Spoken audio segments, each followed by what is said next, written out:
I sat at the kitchen window with a chipped teacup in my hand, watching the fog lift off the lake like steam from an old breath.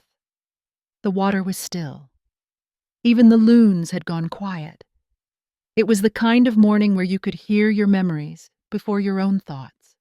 And for a moment, I let myself believe the envelope on the table might be something kind.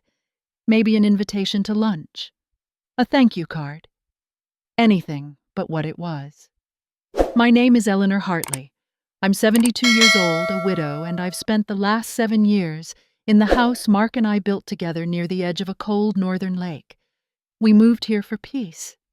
We planted perennials in soil that smelled like pine, and stayed up late listening to jazz and loons and rain on the roof. When Mark died, the world got quieter. And I didn't mind. Not at first. People assume solitude feels like emptiness. But for me, it was relief. After a lifetime of tending to others, raising Amanda, keeping house, supporting Mark through long nights and bad years, I finally had a kind of silence that didn't ask anything of me. Except maybe this. I kept hoping the silence would end with Amanda's voice. A phone call, a visit. A real one. She used to laugh with me until her stomach hurt. She used to sit on this very counter eating lemon shortbread straight from the tin. But now her voice is curated, trimmed down to texts and voicemail replies. I convinced myself it was normal, just how daughters become busy women, just life. That's why I clung to the envelope with both hands before I opened it. Her wedding invitation, white cardstock, gold trim, embossed lettering, beautiful, impersonal. It didn't say mom or mother of the bride. It said Eleanor Hartley. That was it. I held it in my lap for nearly an hour. The lake stayed still. So did I. I told myself it didn't matter, that being invited was enough, that love doesn't always come with ribbons. But deep down, something shifted. Something quiet and cold, like a door I hadn't realized was closing. And I didn't know it yet. But this would be the beginning of the last time I let myself believe I was only meant to be background in someone else's life. I decided on the soft blue dress 2 weeks before the wedding. It had been tucked away at the back of my closet, still wrapped in the dry cleaner's plastic from the last time I wore it, which happened to be the night Mark and I celebrated our 35th anniversary. He had taken me to a little bistro outside of town, one of those places with candlelight and linen napkins, where the bread arrives warm and the waiter remembers your name. He told me I looked like the calm before a storm in that dress. I didn't fully understand what he meant, but I remember the way he smiled when he said it. Soft, proud, a little sad. It stayed with me, so I wore it again. Not out of nostalgia, but because it felt like armor. That morning I ironed it carefully, pressing each seam with slow hands. I brushed my hair, clipped in the pearl earrings Amanda gave me on my 65th birthday, and added a dab of lilac-scented lotion to my wrists. I didn't want to look glamorous. I wanted to look like someone who mattered. Before I left, I pulled out the tin from the highest cupboard and began to bake. Lemon shortbread, the same recipe Amanda used to beg for every spring. It wasn't complicated, just butter, sugar, flour, lemon zest, and a pinch of salt. But something about the smell of it always made her eyes go soft. I wrapped the cookies in wax paper and tied the bundle with twine. I imagined handing them to her, hearing her laugh, seeing something crack open between us again. Something real.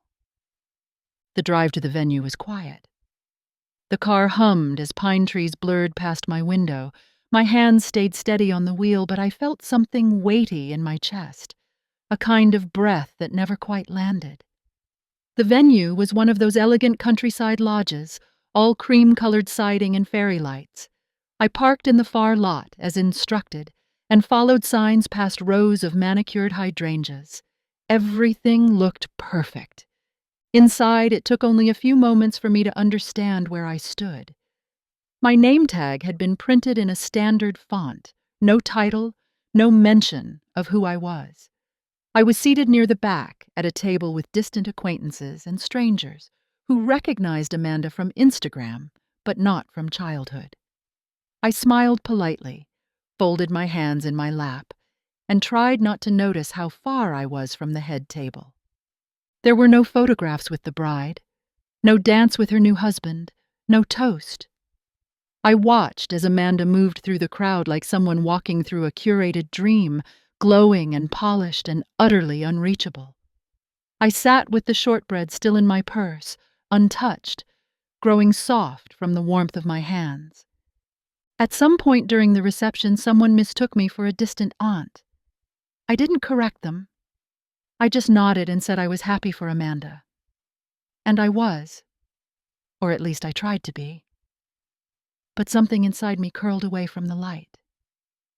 A quiet grief, not loud enough to cry about, but deep enough to carry home. By the time I left, the fog had returned, hanging low over the road like memory. The dress clung to my back where the seatbelt pressed against it.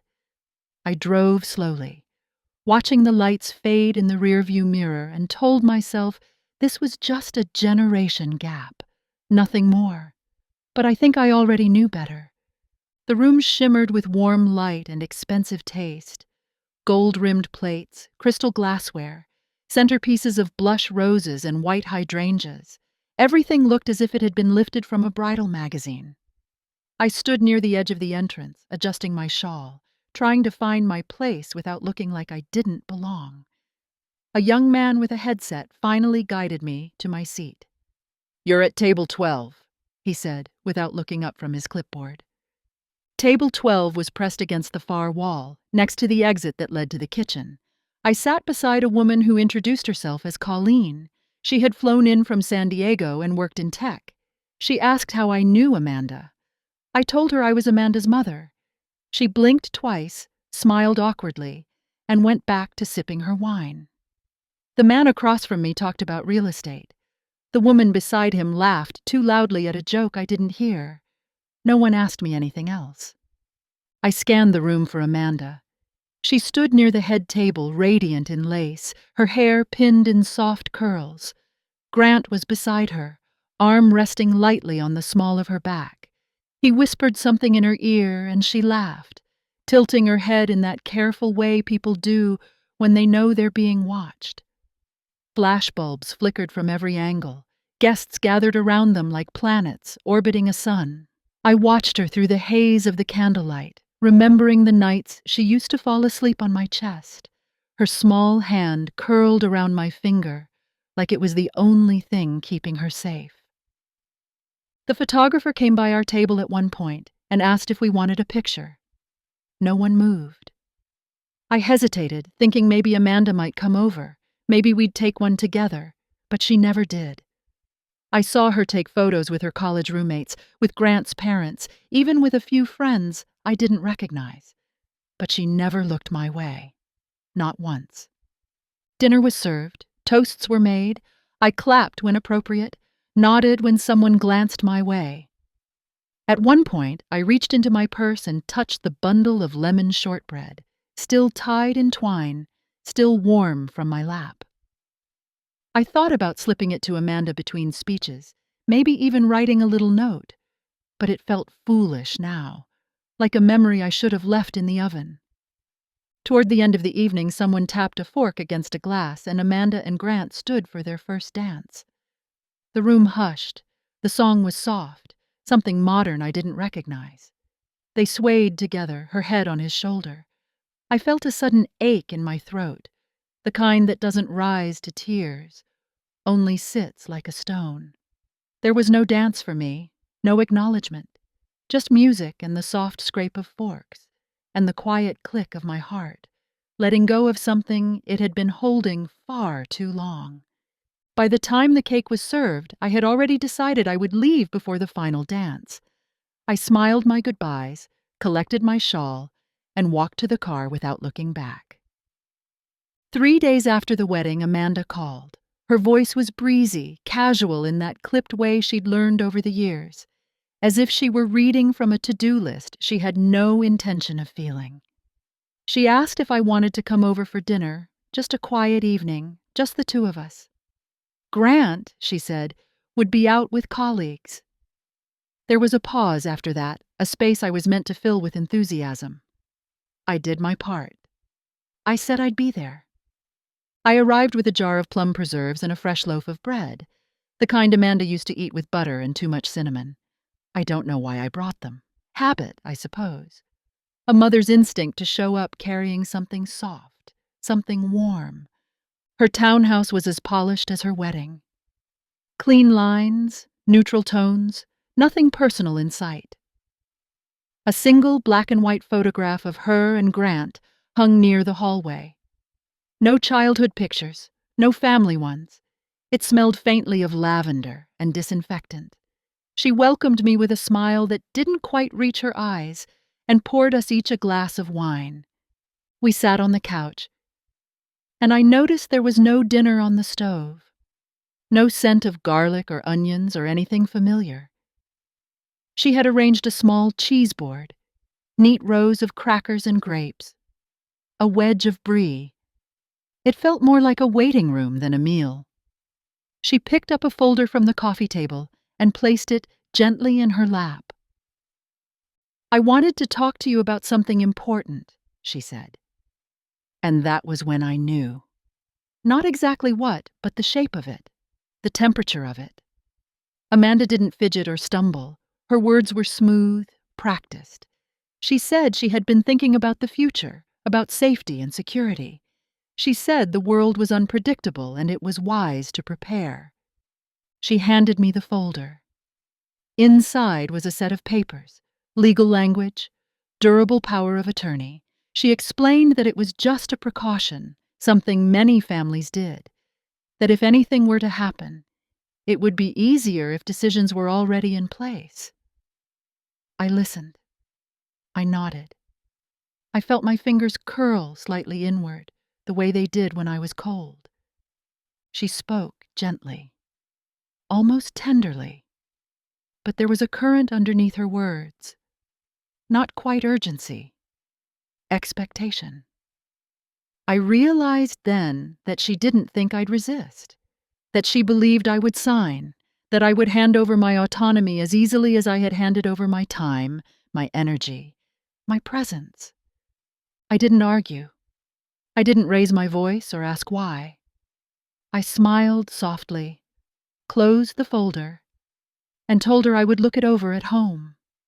She seemed relieved, like a task had been completed, like the hardest part was behind her. I stayed for another 15 minutes.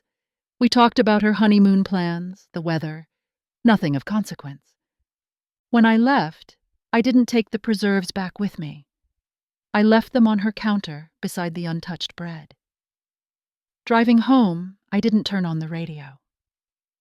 The night was quiet, but something inside me had shifted. Not loudly, just enough to make space for what came next. That night, after I returned from Amanda's townhouse, I made a cup of tea I never finished.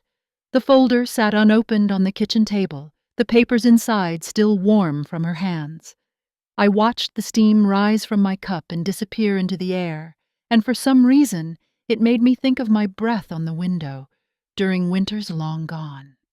Back when Amanda would draw hearts in the fogged glass with her fingers, waiting for her father to come home from work. I should have been angry, but I wasn't. What I felt was something closer to disappointment, the kind that doesn't burn but settles deep in the bones. It was the realization that I had been mistaken about what remained between us, that my place in her life had shifted from mother to liability, from love to logistics. I left the tea untouched and walked down the hallway toward the back bedroom. The air grew cooler there, quieter. I opened the closet and reached behind the coats where the old cedar box had been sitting undisturbed for nearly 7 years. Mark had placed it there a month before he died. He told me not to open it until I needed to. I thought he meant during a crisis, a moment of panic or loss. I thought I had already passed that threshold when he left me, when I buried the man who had known me better than anyone else. But standing there, holding Amanda's folder in one hand and the cold brass latch of the box in the other, I realized this was what Mark had seen coming. I carried it to the kitchen table. The wood creaked slightly as I opened it. Inside were neatly arranged documents, folders labeled in his handwriting, and a sealed envelope addressed to me. I stared at it for a long moment before I picked it up. His penmanship was careful, slanted, the way it had always been when he wanted to be understood clearly. I opened the letter slowly, unfolding the pages with a reverence I hadn't felt in years. His words met me like a whisper. He spoke of his love for me, his gratitude for the life we had built. He admitted he had seen changes in Amanda, choices she made that troubled him. He said he didn't want to speak ill of her, but he had a duty to protect me. The documents he'd prepared outlined a carefully managed portfolio of investments, holdings, and insurance claims that totaled nearly $7 million. Every asset had been placed solely in my name, protected, insulated, and reinforced through legal language I didn't yet understand. But Mark had made sure I would have someone to call. He had left the name and number of a retired estate attorney named Carol, an old friend of his from years ago. Trustworthy, he wrote, discreet, capable of helping you if the time ever comes. I folded the letter back and returned it to the envelope. My tea had gone cold. The house was quiet except for the ticking of the wall clock. I sat there for a long time, not thinking, not planning, just breathing. The silence no longer felt like peace. It felt like awareness. And in that awareness, something new began to settle in me. Not anger, not fear, something sharper, clearer, prepared. I read Mark's letter 3 times before I could absorb its full weight. Each word carried the echo of his voice, not loud or dramatic, but steady and measured, like the man he had always been. He wrote plainly, never one for sentimentality. But I could feel the love woven between the lines, the quiet care of someone who had spent a lifetime watching, listening, and preparing for the moments I would never see coming. He began with what he knew I would need to hear first, not the financials, but the emotional reassurance. He told me that I had always done more than I realized, that my steadiness, my devotion, had been the foundation of his every success.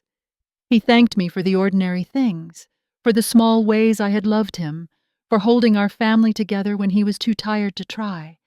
He said he saw everything I thought had gone unnoticed. I paused there, hands trembling just slightly, feeling something unspoken finally acknowledged. Then the letter turned. He told me that over the years he had become uneasy watching Amanda change. He didn't say it harshly. He called it drift. He said he understood that children grow and their priorities shift, but something about Amanda's choices had left him with a persistent unease. He mentioned her dismissive tone, her growing focus on appearance and status, and the way she began to look at people as assets rather than companions.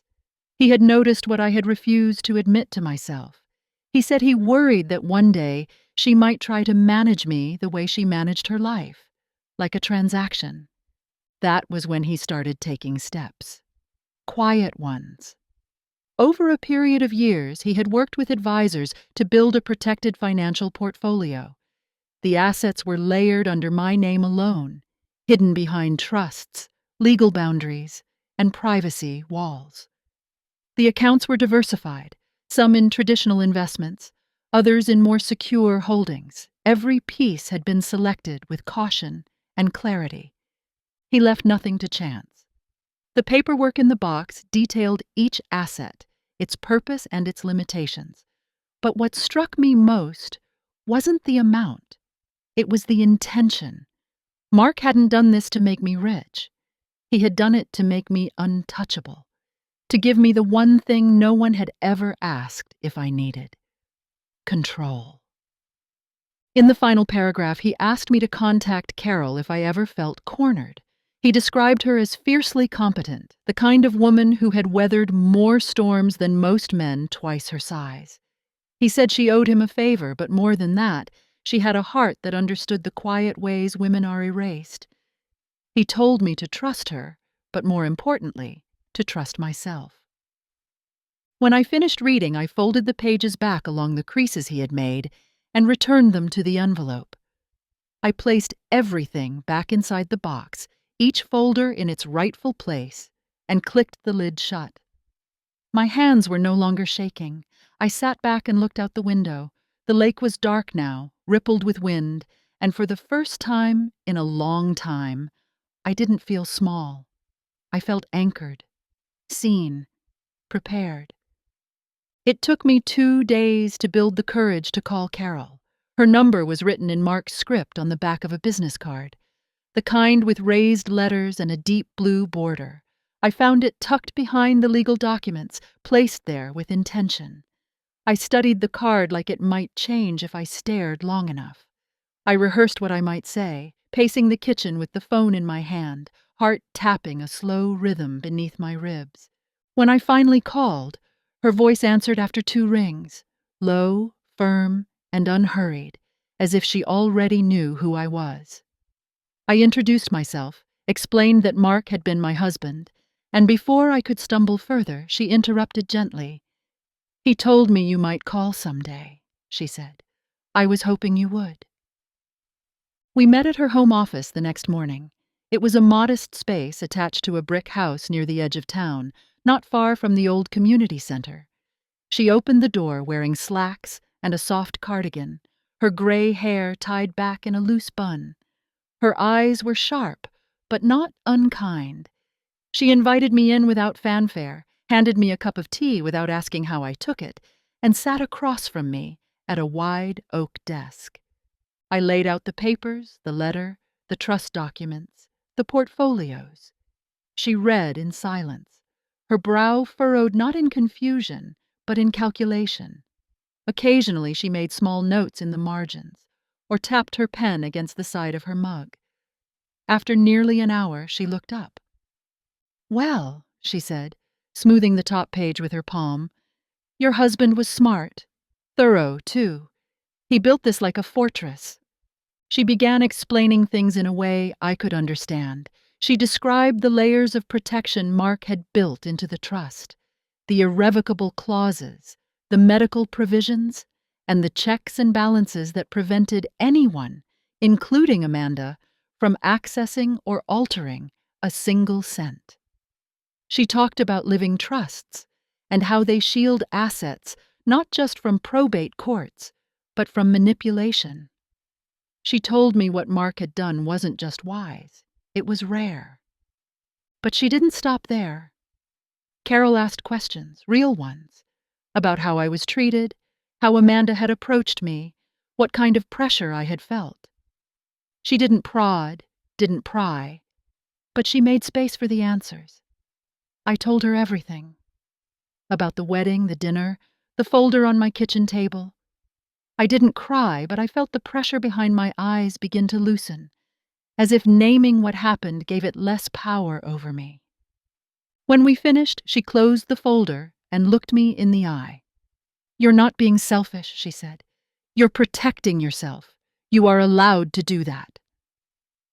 That sentence sat with me the entire drive home.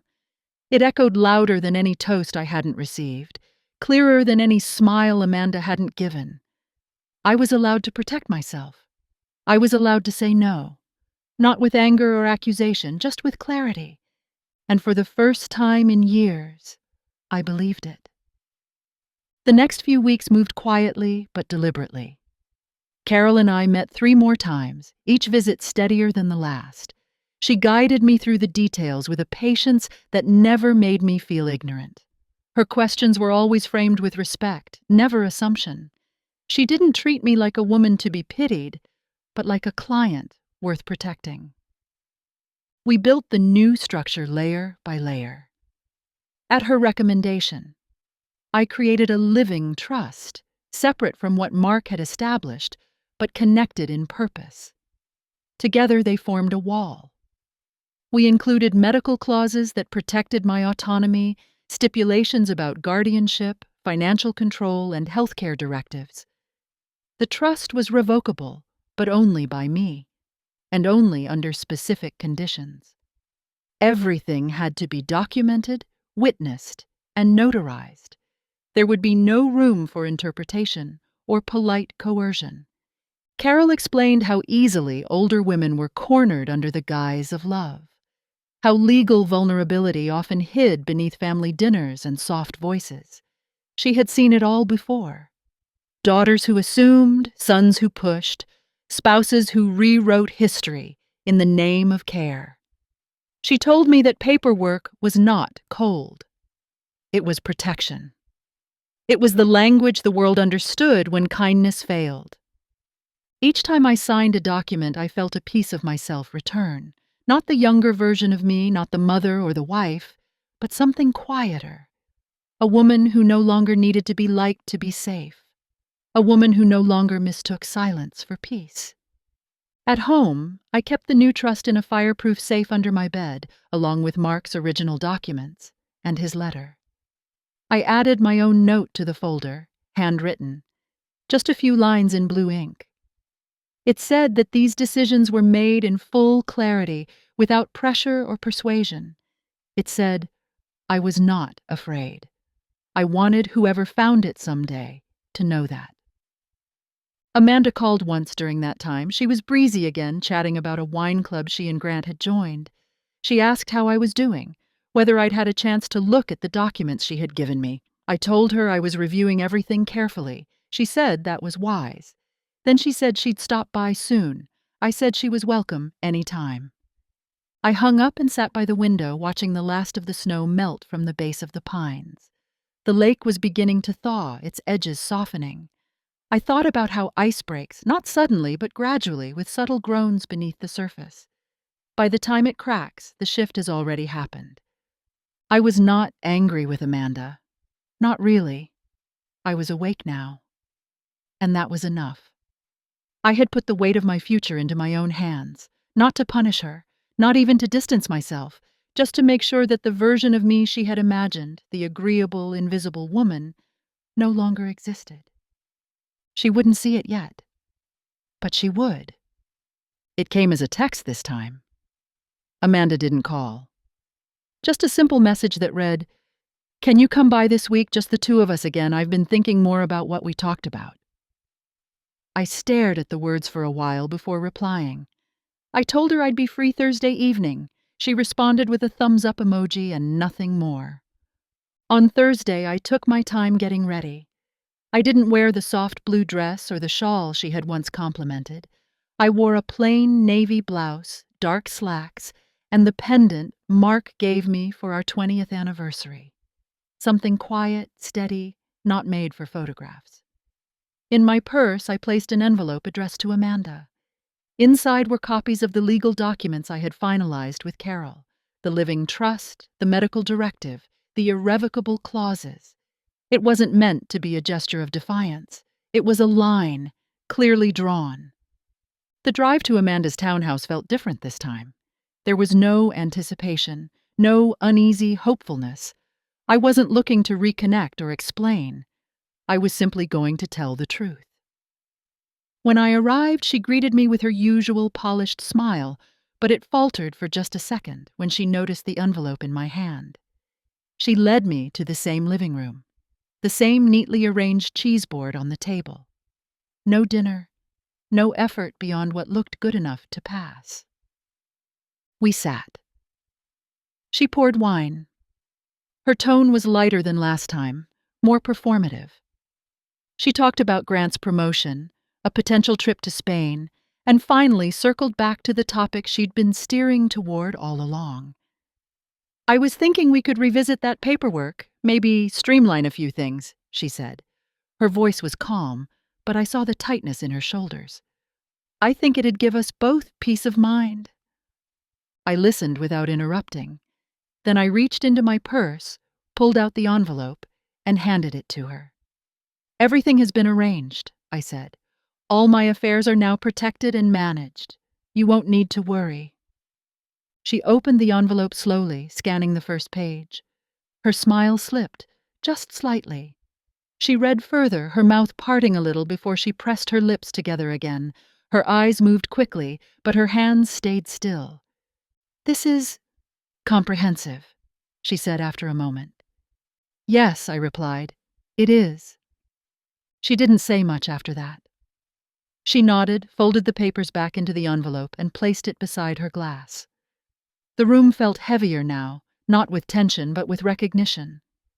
She had come expecting compliance. She had found something else entirely. We sat for a few more minutes in silence. She asked if I'd like more wine. I declined. I said I should get going before the roads iced over. She walked me to the door, her posture a little stiffer than usual. There was no hug, no promise to call, just a quiet, mutual understanding, settling between us like fog. In the car, I didn't feel victorious. I felt clear. I had said what I came to say, without cruelty, without pleading. I wasn't waiting for her to understand. I had already done what I needed to do. 2 weeks passed before I heard from Amanda again. This time she didn't text or call. There was no follow-up, no expression of confusion or disappointment, not even a surface-level attempt at connection. I wasn't surprised. In fact, I felt something close to relief. The silence spoke volumes, not in anger, but in confirmation. She had understood. Maybe not emotionally, but practically. The door she assumed was always unlocked had closed with a quiet, final click. In those 2 weeks, I began to move differently. Not in defiance, but with purpose. I organized the rest of my documents, updated my will, and made a list of people I wanted to notify in case anything happened. I canceled a few automated drafts Amanda had once suggested I keep for convenience. Small things, but each one was like stitching back a piece of fabric I didn't realize had been torn. I found myself thinking less about Amanda's reaction and more about what had kept me so quiet for so long.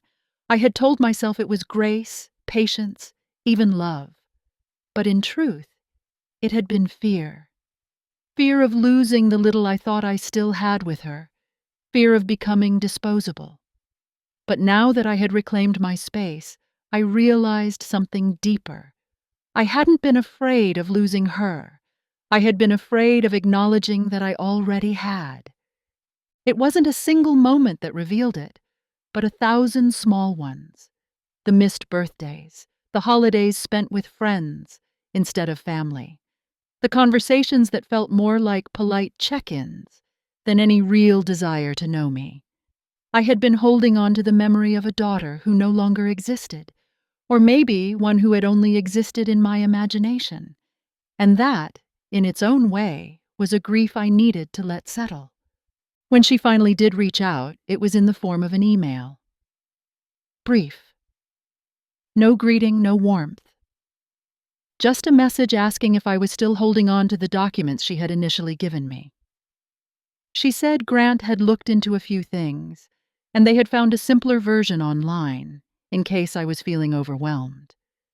I read the message twice, then closed the browser without replying. I did not feel guilt. I felt certainty. I had already made my choices.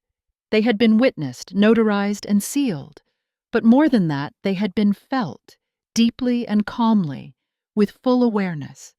There was no room left for persuasion, and I didn't owe anyone an explanation. The next morning I wrote a final note to Carol, thanking her for her help and confirming that everything was in place. She replied the same day with a short message. "You did the right thing. Proud of you." I left my phone on the windowsill and went out to the porch. The air smelled like pine and damp earth. A storm was coming, but I didn't mind. For the first time in years, I felt completely weatherproof. Not untouchable, but anchored. And that was enough. I moved to the smaller house in early spring. It wasn't far, just 2 towns over, close enough to the same lake, but tucked into a quieter neighborhood with tall trees and winding sidewalks. The house was modest, a single level with a wide porch and flower beds that had been neglected but not ruined. I liked that. It felt like a place waiting for someone who would notice it again. The move was quiet, without fanfare. I didn't tell Amanda. I left a forwarding address with the post office and updated the few contacts who needed it. Carol was the first to respond, congratulating me on the change. She said it sounded like a good fit, a gentle place to land. I agreed. The new house came with small gifts: morning sun on the kitchen tiles, a neighbor who waved without asking too many questions, a little free library box 2 streets down, stocked with paperbacks and handwritten notes tucked into the covers. One morning I found a message scribbled in the margins of a gardening book. It said, "You're never too old to start over. Dig something up and plant it again." I smiled, folded the corner of the page, and decided that afternoon to visit the community garden I'd seen posted on the bulletin board at the local library. The library itself was small but warm. It smelled like old pages and new beginnings. I signed up for a card and noticed a flyer for a Thursday morning book group. Women around my age, it said. No themes, just stories. I wrote down the time and made a mental note to go.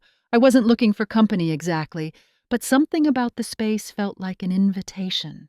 At the community garden, I met Margaret, who wore a denim apron and smelled like rosemary. She handed me a set of gloves and told me the lavender plot needed a bit of love. I knelt in the dirt, pulled weeds, and listened as bees drifted lazily between blossoms. No one asked about my family. No one cared what I had or didn't have. We talked about soil and sunlight, what to plant next, and which herbs survived last year's frost. That afternoon, I brought home a bundle of thyme and a small pot of marigolds. I set them on the kitchen windowsill, and the scent filled the space like something familiar but new. I didn't feel lonely. I felt present. There was something steady about it, not excitement, not reinvention, but a soft clarity. I didn't need anyone to witness it to know it was real. The house didn't echo like the last one. The silence here was different. It wasn't waiting for a voice that might never call. It was complete in its own right. I had my books, my tea, my dirt-stained gloves. I had my own name written on the mailbox and no one else's expectations hanging from the walls. For the first time in a long time, I wasn't standing on the edge of someone else's life. I was living inside my own. The days began to take on a rhythm I hadn't realized I needed. Mornings with tea by the window, afternoons at the library or garden, evenings marked by the sound of birds settling into the trees. There was a slowness to it all, but it wasn't stagnant. It was intentional. I found comfort in the routine, in the absence of performance. No one needed me to be impressive or available. I was simply allowed to be. Occasionally I would think about Amanda, but the thoughts no longer came with sharp edges. They arrived like soft shadows, reminders of something that once held great weight, but now floated just above the surface. I didn't hate her. I didn't even resent her. I understood her more than I ever had. Amanda had grown up watching me serve without question, give without condition, and silence myself in the name of peace. How could I expect her to see boundaries when I had never shown her any? Still, understanding wasn't the same as excusing. There was a space between us now, one I no longer felt obligated to cross. I no longer waited for the phone to ring or rehearsed answers to questions she was never going to ask. I no longer played through imagined conversations where we made sense of things or apologized or started over. There had been too many second chances already. This wasn't punishment. It was acceptance. I wrote her a letter I never mailed. In it, I said that I loved her, that I always would. I told her that I saw her for who she was and forgave her for what she could not be. I wrote that I hoped she would one day understand the kind of woman I had become, not just the version she had grown used to, I folded the letter and placed it in the back of a drawer, not for her, but for myself. A record of what had been said, even if no one ever heard it. The friends I made at the library began to feel like small anchors. Women with stories layered like mine, some heavier, some lighter, but all threaded with that same quiet dignity that comes from having lived a full and complicated life. We didn't talk about legacy. We talked about books, plants, and recipes. We swapped paperbacks and seeds, and once in a while, someone would slip a piece of cake wrapped in foil into your bag without saying anything. It was kindness without ceremony. There were moments when I caught my reflection in the mirror and almost didn't recognize myself. Not because I had changed physically, but because the woman looking back at me wasn't waiting for permission to exist. She wasn't holding her breath for validation. She was present, grounded, and complete. I hadn't expected peace to look like this. I thought it would arrive with clarity, maybe even joy. But it was quieter than that. It came not as a thunderclap, but as a deep exhale. And in that stillness, I found something better than closure. I found myself. The community garden came back to life with the full heat of summer. The lavender I had replanted bloomed in tall purple clusters, leaning gently toward the sun. The thyme had spread into soft mounds, and the bees returned with their steady hum, moving from plant to plant with a kind of grace I had come to admire. I spent most mornings there now, pulling weeds, trimming leaves, and listening to the rhythm of the soil. The work didn't ask much from me, but it gave back something I hadn't expected. Presence, stillness, a kind of quiet rootedness I never thought I'd find again. One morning I arrived early and found that someone had left a note tucked under a stone near the lavender. It was written on thick paper in blue ink. "Thank you for what you've done here," it said. "This garden is softer because of your hands." There was no name, just the words. I folded it carefully and placed it in my pocket, not because I needed the praise, but because it reminded me of the invisible ways we matter to others when we simply choose to show up and tend to something with care. Back at home, I kept the windows open. The scent of marigolds drifted in from the sill, mixing with the sound of pages turning from the book I was reading. I didn't check my phone as often anymore. It rang less these end days, and that no longer felt like a void. It felt like space. I filled it with things that steadied me. Walks around the lake, lemon tea in the late afternoon, a new notebook where I wrote down what I had learned, not in full sentences, but in quiet fragments. Boundaries are not betrayal. Silence can be strength. Peace isn't loud. I never heard much from Amanda after the last exchange. A birthday card arrived in the fall, typed, signed in ink, no message. I didn't dwell on it. I placed it in a drawer with the others and let it rest there. I had spent too many years hoping to be seen in the way I saw her, but I had come to understand that recognition doesn't always arrive where we expect it. Sometimes it grows in unlikely places, among strangers, or in the earth beneath your hands, or in the way your own breath returns to you when you stop holding it in. One evening, just before the sunset, I planted a second row of lavender in the garden. My knees ached a little, but my hands moved without hesitation. The soil was warm, loose, and ready. As I pressed each root into place, I felt the light touch my back and stay there. I didn't need anyone to notice. I didn't need applause or reconciliation. I had found a way to belong to myself again, quietly, deliberately, and without explanation. The wind shifted, soft and low through the trees, and I stayed there a while longer, not waiting for anything, just breathing.